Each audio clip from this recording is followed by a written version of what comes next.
আবারও ইরানে হামলা চালাতে পারে ইসরায়েল। চলতি মাসে আমেরিকা সফরে মার্কিন প্রেসিডেন্ট ডোনাল্ড ট্রাম্পের কাছে নতুন পরিকল্পনার বিস্তারিত তুলে ধরবেন ইসরায়েলের প্রধানমন্ত্রী বেনিয়ামিন নেতানিয়াহু। এক প্রতিবেদনে চাঞ্চল্যকর এই তথ্য প্রকাশ করেছে মার্কিন সংবাদ মাধ্যম এনবিসি নিউজ। প্রতিবেদনে বলা হয়েছে, ব্যালিস্টিক মিসাইল উৎপাদন বাড়িয়েছে তেহরান, যা তেল আবিবের মাথা ব্যথার কারণ হয়ে দাঁড়িয়েছে। এনবিসির দাবি, হামলার অনুমতি পেতেই ট্রাম্পের দরবারে হাজির হবেন নেতানিয়াহু। ইরানের এসব তৎপরতা মধ্যপ্রাচ্যে মার্কিন স্বার্থের জন্য হুমকি। Which is the world-class cable brand? Walton Cables, নিরাপদ আগামী সংযোগ। ট্রাম্পকে এমন বার্তাই দিতে চান তিনি। সম্ভাব্য এই অভিযানে ওয়াশিংটনকেও অংশ নেয়ার আহ্বান জানানো হবে বলেও জানিয়েছেন মার্কিন সংবাদ মাধ্যমটি। অন্যদিকে যে কোনো পরিস্থিতিতে দেশ রক্ষায় ইরানের সশস্ত্র বাহিনী সম্পূর্ণ প্রস্তুত বলে হুঁশিয়ারি করেছেন ইরানের পররাষ্ট্রমন্ত্রী আব্বাস আরাকচি।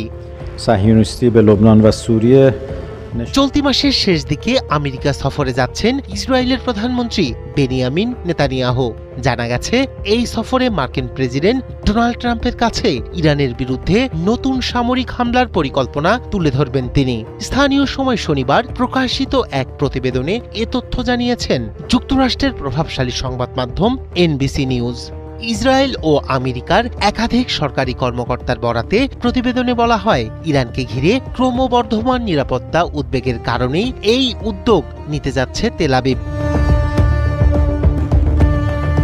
ইসরায়েলের আশঙ্কা, গত জুনে 12 দিনের যুদ্ধের পর ইরান শুধু তাদের ব্যালিস্টিক ক্ষেপণাস্ত্র উৎপাদন ব্যবস্থা পুনর্গঠনই করেনি, বরং সেই সক্ষমতা আরও বাড়ানোর চেষ্টা করেছে খামেনি প্রশাসন। এই বিষয়টিকে বড় ধরনের হুমকি হিসেবে বিবেচনা করছে ইসরায়েলের সেনাবাহিনী। এর পাশাপাশি ইরান তাদের পরমাণু সমৃদ্ধকরণ কর্মসূচিও নতুন করে গুছিয়ে নেয়ার চেষ্টা করছে বলে দাবি করা হয়েছে। এনবিসির প্রতিবেদনে উদ্ধৃত একটি সূত্র জানায়, প্রকাশ্যে ইরানের পারমাণবিক কর্মসূচিকে নিজেদের অস্তিত্বের জন্য হুমকি হিসেবে তুলে ধরলেও বাস্তবে ইরানের ব্যালিস্টিক ক্ষেপণাস্ত্র সক্ষমতা নিয়েই বেশি উদ্বিগ্ন নেতানিয়াহু।